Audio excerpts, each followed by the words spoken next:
Last time మనం మన వీడియోలో అగ్రిమెంట్ ఆఫ్ సేల్ దాని క్లాజెస్ గురించి తెలుసుకున్నాం కదా.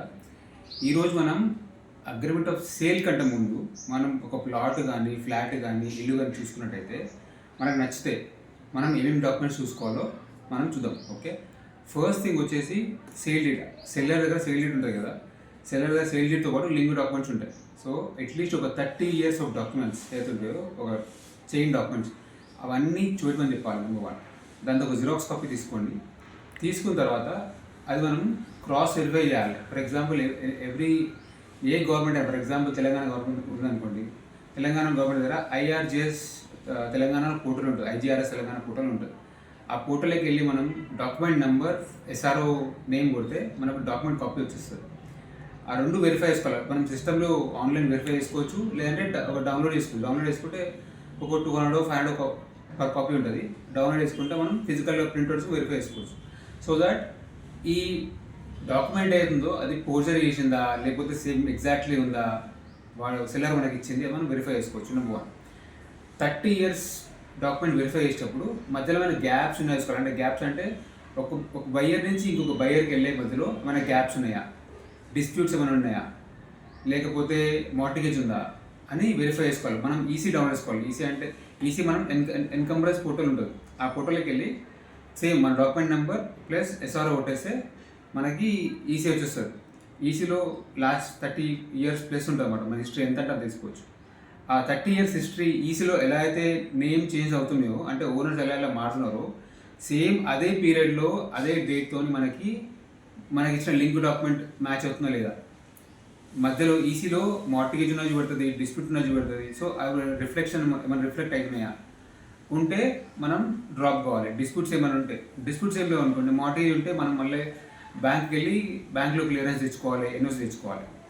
This is most important for any flat, land or independent house. Okay, next వచ్చేసి ఒకవేళ అపార్ట్మెంట్ అనుకుందాం. అపార్ట్మెంట్ అయితే మనకి బిల్డింగ్ పర్మిషన్ వాళ్ళు హెచ్ఎండిఏ నుంచి కానీ జిహెచ్ఎంసీ నుంచి కానీ తీసుకున్నారా లేదా, తీసుకున్న తర్వాత యాజ్ పర్ లేఅవుట్ మనకి కన్స్ట్రక్షన్ చేసిరా లేదా. లేఅవుట్ అంటే మనకి నెంబర్ ఆఫ్ స్క్వేర్ యార్డ్స్ కానీ, నెంబర్ ఆఫ్ ఫ్లోర్స్ కానీ, పెంట్ హౌస్ కానీ, స్లిట్ కానీ, అంటే మనకి ఎంతైతే సెట్ బ్యాక్స్లో వెళ్ళాలో, ఎన్ని ఫ్లోర్స్ కట్టాలి. ఫర్ ఎగ్జాంపుల్ చాలామంది ఏం చేస్తారంటే 2 floors పర్మిషన్ తీసుకుంటారు. 2 floors పర్మిషన్ తీసుకొని 5 floors లేపేస్తారు. అట్లా అది ఉంటే చెక్ చేసుకోవాలి.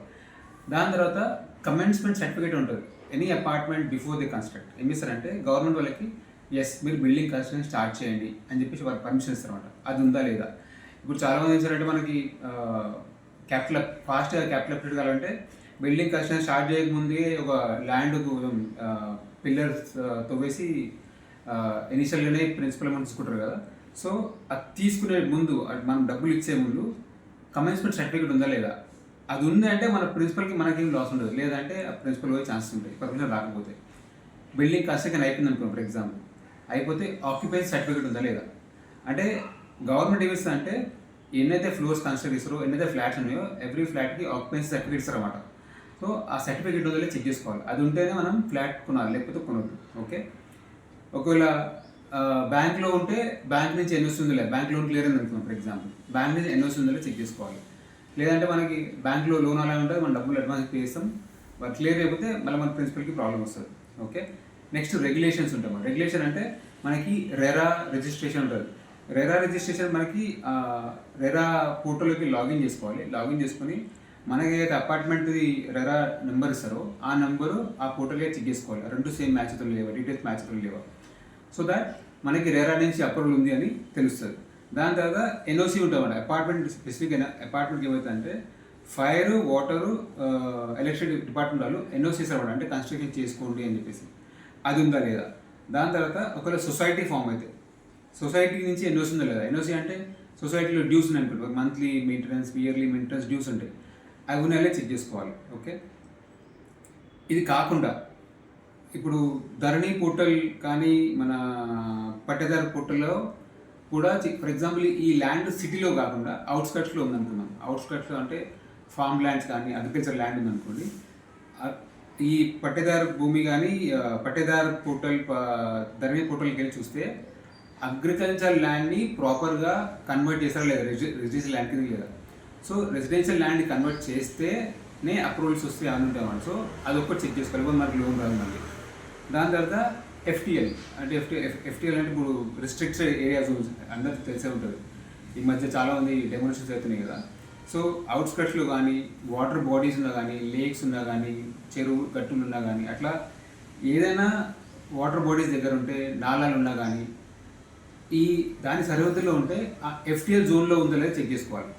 లేదంటే 90% ఛాన్స్ ఆడితే మనం కొన్న ఫ్లాట్ ఎప్పటికైనా సరే కూలిపోయే ఛాన్స్ ఉంటుంది, కొనుక్కుంటే ఛాన్స్ ఉంటుంది. సో అది ఇంపార్టెంట్. ఇంకా అది కాకుండా ప్రాపర్టీ ట్యాక్సెస్, యూటిలిటీ బిల్స్ అది కామన్ చెక్ చేసుకోవాలి.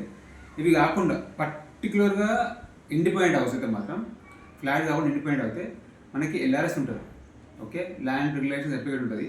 ఎల్ఆర్ఎస్ సర్టిఫికేట్ హెచ్ఎండి నుంచి కానీ డిటిసిపి లేఅవుట్ నుంచి కానీ మనకి పర్మిషన్ ఉండాలి. ఉంటేనే మనకి బ్యాంక్ లోన్ ఇస్తుంది. ల్యాండ్ కొనేటప్పుడు కానీ ఇండిపెండెంట్ హౌస్ తర్వాత మనం రీసేల్ చేసినా కానీ సర్టిఫికేట్ చూస్తారన్నమాట. సో అది ఉందో చెక్ చేసుకోవాలి. అది లేకపోతే ఆ సర్టిఫికేట్లో మనం లోన్ కూడా రాదు పక్క. సో అది కంపల్సరీ. దాని తర్వాత ఒకవేళ రీసేల్ అయితే ఇల్లు అయిపోయింది అనేది ఇల్లు రీసేల్ చేస్తున్నాం అనుకోండి, మ్యూటేషన్ సర్టిఫికేట్ ఉందా లేదా అంటే ఒక ఓనర్ నుంచి ఇంకో ఓనర్కి వెళ్తే మనకి మ్యూటేషన్ ఉంటుంది అనమాట. అది సర్టిఫికేట్ ఉందా లేదా. సో ఇవన్నీ చెక్ చేసుకొని అన్నీ కరెక్ట్ ఉంటే నెక్స్ట్ స్టెప్పే మనకు వచ్చేది అగ్రిమెంట్ ఆఫ్ సేల్. అప్పటిదాకా మీరు అడ్వాన్స్ చేయొద్దు. ఈ డాక్యుమెంట్స్ అన్నిటికీ మామూలుగా ఒక 5,000 10,000 ఇచ్చేసి జిరాక్స్ కాపీ అన్నీ తీసుకోవాలి. తీసుకొని వెరిఫై చేసిన తర్వాత అన్నీ ప్రాపర్ ఉంటే next step agreement of sale. Okay, అందరికీ అర్థమైంది కూడా కదా. సో మేక్ షూర్ కొంచెం ప్రికాషన్ తీసుకొని టైం స్పెండ్ చేసి అన్నీ వెరిఫై చేసుకోండి. ఒకవేళ మీకు అర్థం కాలేకపోతే ఇవన్నీ చెక్ చేయడానికి రాకపోతే ఇవన్నీ డాక్యుమెంట్స్కి వెళ్ళి లీగల్గా ఒక లాయర్కి వెళ్ళండి. లాయర్ 2,000 5,000 తీసుకుంటారు. అన్నీ చెక్ చేసి ఓకేనా చెప్తారు. Then you proceed. Okay, thanks for watching.